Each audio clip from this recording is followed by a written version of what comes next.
guys. Welcome. I really appreciate sitting down with you guys, and welcome to the first in what I hope is a lot of whatever this is. Um, so, thanks guys for being here, and it's awesome. Matthew, of course, being my sidekick here on this show, and Tom and Jim, of course, who we're gonna basically spend the whole time listening to. So, thank you guys. We wouldn't be here without you. We literally we'd We be. wouldn't be here Right. without you. Thanks for inviting us aboard. So I have to. First of all, we'll start with how's everything going? How are you guys doing tonight? We're doing okay. Every so often, like last night, our computer goes dead, our phone and computer. And the night before that was good. The night before that was good. The night before that, dead. For 1 week, it was nightly. Yeah. So in case we go all of us in black, it's because we didn't leave you. Our computer left. At which point I'll just treat Matthew like he's you guys, and he can make up stuff. I won't be nearly as good. He suddenly comes back with a beard, and he's like, "Oh yeah," it's totally cheesy. Oh, okay. Well, good to know. Thank you. And so the reason I should sum up and tell everyone who's watching this why we're doing this. So whether it be on a TV set or on a road trip when we're on tour or whatever else, over the years, you guys have just floored everyone around you with some story, and you bring it up like, oh, yeah. It's not like you say, hey, everyone, gather around and hear this story. It's like an afterthought, almost. Oh, yeah, we did that once. Or, oh, we, flew to the moon once. And you're like, I'm sorry, what? Wait, stop everything. What? And so I thought it would be neat to go and give everyone out there in internet land the experience that we have had dozens of times where you're just like, what are you talking about? So anyway, that's the purpose, and just to talk about films and whatever. I have some questions if we get to them, but let me get to one of my questions, because this just happened with you guys. I mentioned last week that next week I'm going to be at the Fillmore in San Francisco, and I told you I'd never been there at all for any purpose before, but I knew it was a very famous venue. And then Tom, again, spits out, oh, and I'll let you go from there, because I want to see the look on his face. I spent the night of New Year's Eve, 1967 to 68, at the Fillmore in San Francisco. There was a all-night bash there, and they had, performers were Janis Joplin with Big Brother and the Holding Company, Grace Slick and Jefferson Airplane, Quicksilver Messenger Service, and another group I don't remember. But it was a night to remember, if I can remember everything, because those were my hippie days. And so back in those days, I was, there were joints being passed around all night. And so some of it gets foggy, but yeah, just like another time in 1967 on top of Mount Tamalpais, I saw the Doors perform. And Jim and I in 1987 or 88, we got to see Peter O'Toole perform on Broadway. So yeah, we've been lucky in that sense. Yeah, and in 1975, we saw Alec Guinness on stage, and Alan Bates, And others, yeah. see a lot of greats on the stage. Richard Harris. So I have to steer this back to this night at the Fillmore. So you got to give us more than that. Like I've just been. What was it? I'm sure it was crowded, right? It was packed. Oh, it was packed. It was sold out. It was an all-night party, and I mean, okay, I was in the 60s. I remember some, and some I don't remember because I had some pretty wild times in those 3 or 4 years. But so I remember being there. The thing I remember most of all, I think of the whole thing, was watching Jefferson Airplane, and Jack Cassidy. I think he was lead guitarist or bass or somebody, but when he was playing the guitar, he was jumping around on the stage, and he became animated to me. I was so stoned. That's the thing I remember the most. And the other thing I remember is some guy way in the back stood up and took all his clothes off, and everybody told him, sit down and put your clothes back on so the police don't come in and raid us. Those are the main things I remember. I mean, it was an all-night real neat concert, but once again, it was Talking big about stoned things out like party. that, back in the hippie days, we went to see Gone with the Wind. We were stoned on some Something. psychedelic, and we're sitting about 4 rows back from the screen. It was And, full. A lot of and people. Tom said, when the film starts, I can get up and walk down the road in the picture. I can walk down the road And become and turn around and wave to you and become part of the movie. So me and our friend, we moved back about 10 rows and Tom finally moved. yeah, those were wild days. I mean, Yeah, strange, wild and fun. strange days. We survived. We survived. We and survived. hey, I haven't smoked a joint, and I think the last time I smoked a joint, he's passed away now, and he wouldn't care if I said it because he advertised that he did it.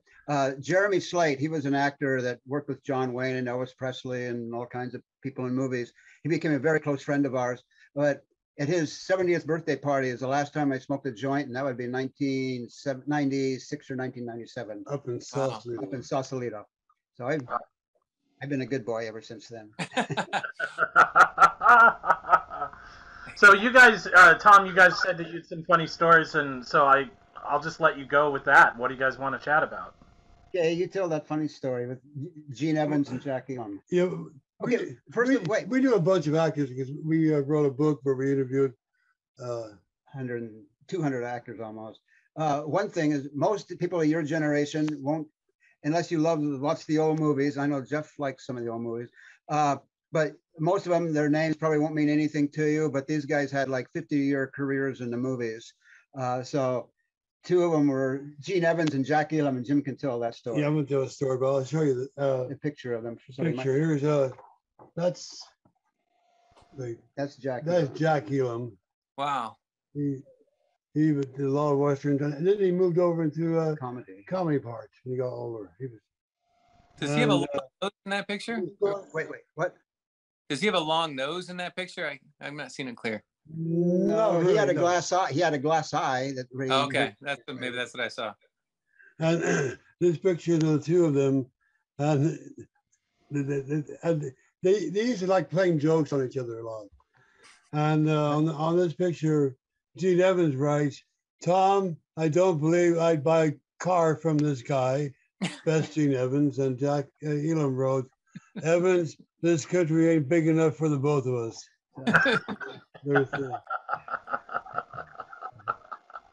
Anyway, here's a funny story. Gene Evans, after he retired, he was living in Tennessee, and him and Jack Elam always liked to play jokes on each other. And so Gene Evans bought this sex blow-up doll, life-size sex doll, and he had all ready to put it into a box to mail to Jack Elam, because Jack Elam never opened his mail. His wife opened the mail, and he said he would like to see Jack Elam try to explain to his wife about this package that arrived. But anyway, so the sex doll was sitting on his couch, and he was going to get the package ready to mail. There came a knocking on his door. He got up, went to the door, and he said it was his minister. His minister came in, and he saw the sex doll. And Gene Evans said the more he tried to explain, the more he got into trouble. Funny story. So yeah, and both those guys had series of their own back in the heyday of 1950s, early 1960s television. And Jack Elam had a series called The Dakotas. It was a Western, and Gene Evans played the father in the Oh My Friend Flicka TV series. So they had long, distinguished careers.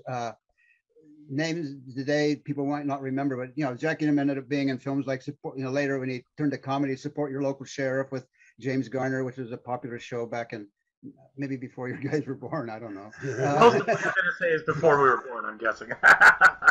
That's the funny story. That's the funny story that Jim wanted to share. And you have a good one. Okay, I have one. Okay, well, here's this guy here. His name is Robert Douglas. He was an English actor who transported later to Hollywood. But in 1939, he was primarily a stage actor in London. He worked with Laurence Olivier and John Gielgud and all these people. And he said when war was declared in 1939, the theaters went black. They all went dark. And there was no more work for working on stage. So he turned to film.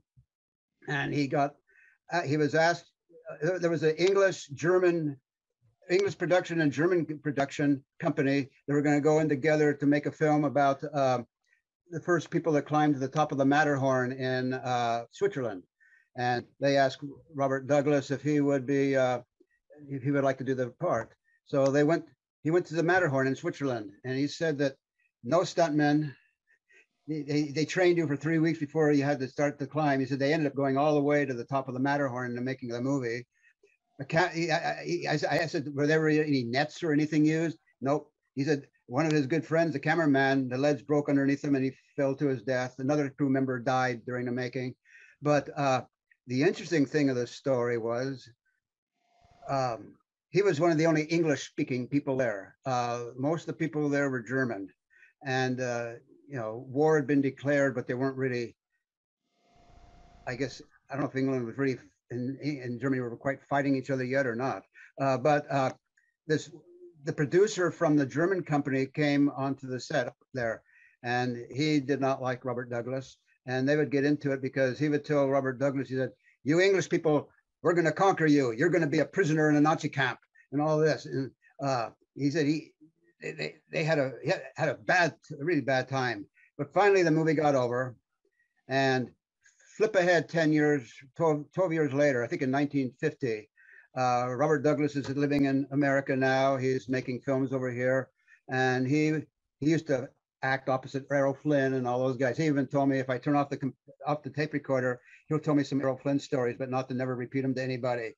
And so I've never repeated them to anybody. And he said he was a good friend of his, but he was very naughty. But anyway, about 12 years later, he got hired to play a commander of a German submarine. That it was based on a true story. The guy had refused to give up after the war and was sailing on down to South America somewhere.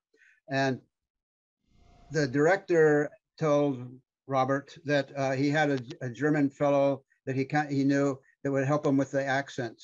And so they got together and they were talking, and then Robert asked the German guy, said, "Okay, you read the dialogue here and I can listen to you," and all this. And they went on throughout the day, and then he started thinking, "Do I know you from somewhere?" No, I never met you. So he went home that night. He kept thinking, "I know that face from somewhere." He remembered, the Matterhorn. And so the next day when he got back there, the guy came to work with him, and Robert Douglas asked him, he said, "Have you been to the Matterhorn lately?" And he goes, No, I've never been to the Matterhorn. I've never been to Switzerland. He said, "Yeah, you have been on the Matterhorn. I was there." And the guy stumbled over his words. He got up, walked over to the director, said a few words, and walked off the set. Wow. And Robert Douglas went over after, and he told the director, he said, "I know that guy." He told him about the story on the Matterhorn, and the director said, "Tell the producer, the owner, Richard Irving, or Robert Irving, who was the owner of Universal Studios at the time, and tell him about it." And he did. And Irving told the FBI. The FBI checked on the guy and found out that, yeah, during the war, he was in America. He had come to America, and they found out that he was a spy during the whole time for the Nazis, and they deported him. I find that would make an interesting movie almost, Great movie. Yeah. That'd be an amazing movie. Yeah. Wow. Yeah.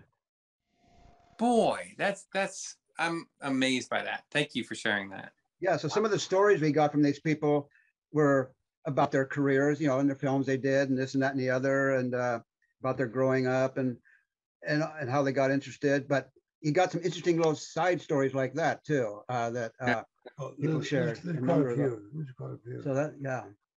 Wow. I wanted to share that story. Yeah. Hollywood, are you listening?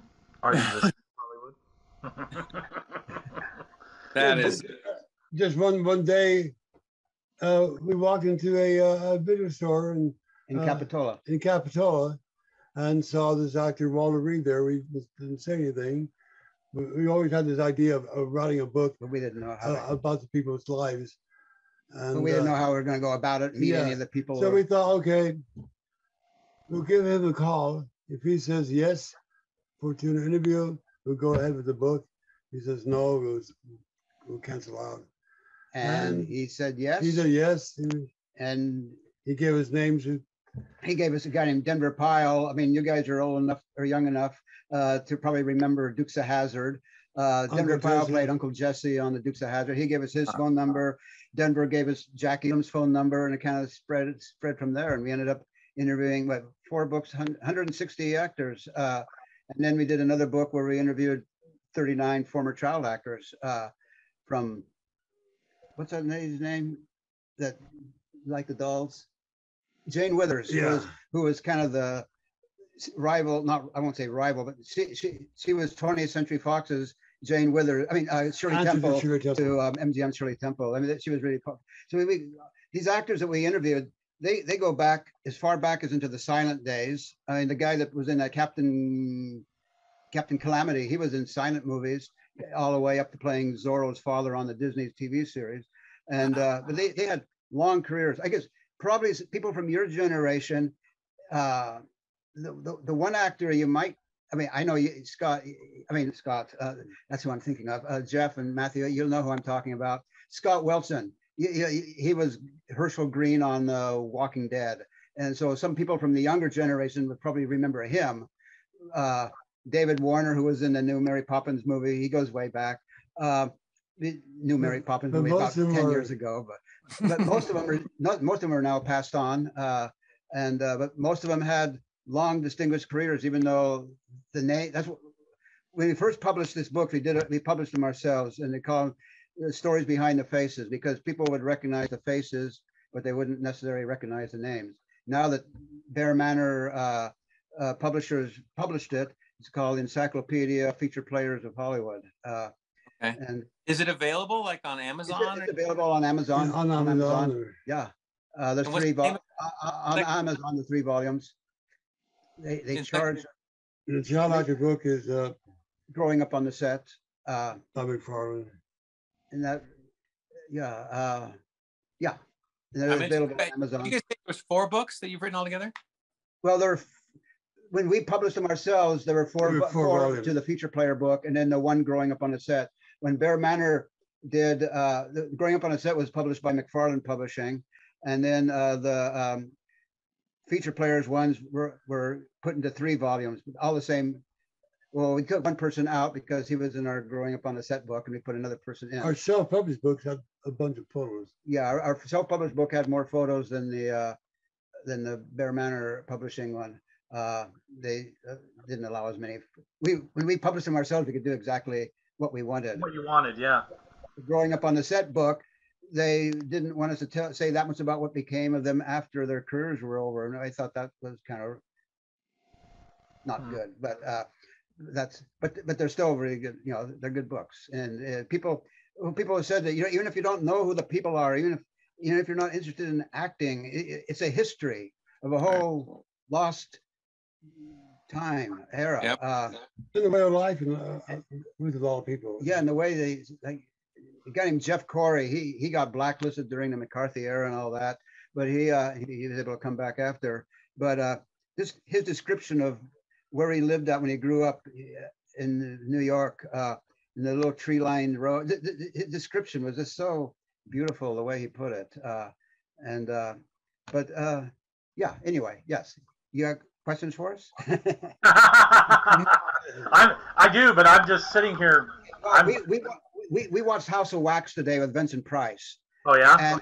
And 2 of the actors in there are in our books, Dabbs Greer and Paul Picerni. Paul Picerni ended up being one of the regulars on the Olin Touchable series. And Paul told us a story in there. He said the director was a madman. With the guillotine at the end. It was a real guillotine. It was a real guillotine. He wanted all to be taken in one take of Charles Bronson getting Paul and putting his head in the guillotine, putting the block over his head, a guy standing up above, holding the guillotine between his knees so it wouldn't come down, and Paul refused to do it. And the director said, you're not working in the rest of the movie. And he's just one of the stars. The producers, 3 days later, the producers called up Paul and said, come back to work. They worked it out. So he said the guy still got it in one take, but they made a lot more precautions. So, Oh. you know, so, you know. Wow. Oh, I would not put my head in a real guillotine with somebody holding their knees on the blade. When Jim and I were in Europe back in 1975 in Brussels, I mean, I guess, not the Netherlands, what's it called? Belgium, in Belgium.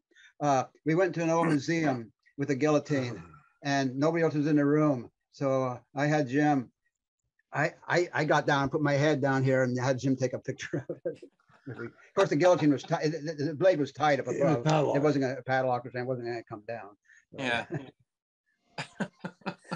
My goodness. But that director, you know, Andre Detoth. He's directed a lot of movies, you know, but he was taking no precautionary measures. People sometimes. Well, who was a girl actress that was here in a movie? And Brooke Shields. Brooke Shields is making a movie here. She wasn't making. No, that was when she did Taxi Driver with Robert De Niro. Oh. And there was going to be a car crash, and she's in there, and they're filming it, and they didn't want to tell her that she was going to be in the car when it crashed, and they didn't want to tell her that was going to happen, so they can get the real expression. Sometimes. Well, do any of you remember the old TV series Rawhide? Yes. Yeah. Head him up, move him out. Eric Fleming, who was the star of the series, the newspaper said that he died. He was down in Peru making a movie, and he died in a drowning accident in one of those back rivers in Amazon jungle. Paul Paterni, once again, the guy that was in House of Wax, his friend Nico Minardos was in the same movie, and he told Paul what really happened was they didn't take precaution. They had Eric Fleming check the waters. They had Eric Fleming get into the waters, and he was attacked by piranha fish. Some people, they just don't. You have to be careful. I mean, something strange happened on that movie being filmed a month ago or something in that Western in Arizona, where the script girl, she got shot. Somehow a bullet got into a gun, a real bullet got into a gun. So safety sometimes, which is supposed to be very important. I mean, it's SAG rules, but sometimes it gets passed over. I think that over time it's gotten much better, but even you can be as safe as possible and have a million checks, and every now and then you hear of something happening now still, like you said. Yeah, Richard Harris was doing Camelot on stage, and one night something happened, and the big curtain thing and all that came crashing down. Yeah, heavy set. And if he was there, which he would have been in just a few minutes, it would have killed him. And he said it would have been an example of Burton being replaced by Harris being replaced by O'Toole. I mean, you can be as safe as you want to be, you can, and have things go haywire. Yeah. Yeah. Wow. Yeah, I've had a set fall down on me for sure. And I'm restoring a set, and Picard, Captain Picard, who plays Captain Picard? Patrick Stewart. Patrick Stewart. He's been hit by a theater light, which they have to be 50 pounds. Yeah, and all sharp metal.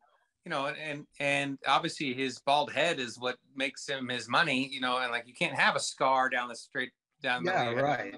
Yeah, and they try and be very safe these days, but the nature of the business tends towards, danger in some way, right? So you got to mitigate that. Boy, that's terrifying. I had a good fall once. Jim and I were doing a play. We produced it ourselves. It was a 3-character play called Murder to Howard Johnson's. And right at the end, we're celebrating, the characters in the play are celebrating. And Jim is standing upstage, and me and the lady playing my wife are standing downstage, and we have a glass of champagne and we're celebrating. It's New Year's Eve, and Jim figured out you're being blocked a little bit. You're way upstage. I was downstage. You were in front. I thought you were blocking me a little bit. So I moved Oh, as okay. as I poured a glass of champagne, but I was watching them because well, Tom's wife and I had a love affair, and then They're plotting on murdering me. then Then me and my wife are plotting on murdering you. marrying me, and then You and me are plotting on murdering her, but no one gets murdered.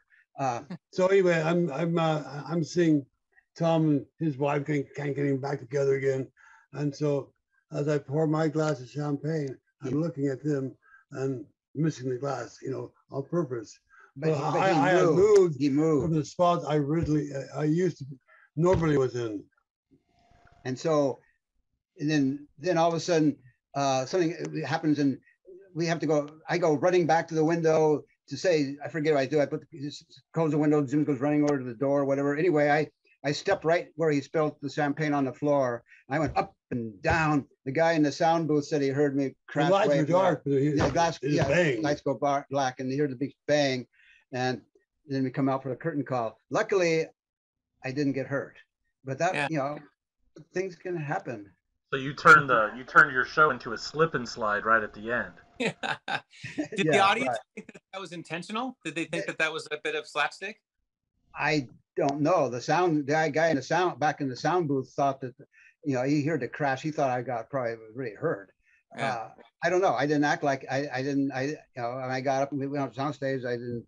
I just went out and bowed and stuff. I didn't act like it was an accident. Yeah. It's like we were in Cherry Orchard a couple of years ago, and you had a little fall.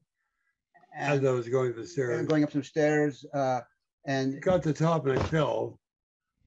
And that wasn't. And my character was supposed to be a real old man, old, and people it would say of him, "Well, he's so old. Why don't he die?"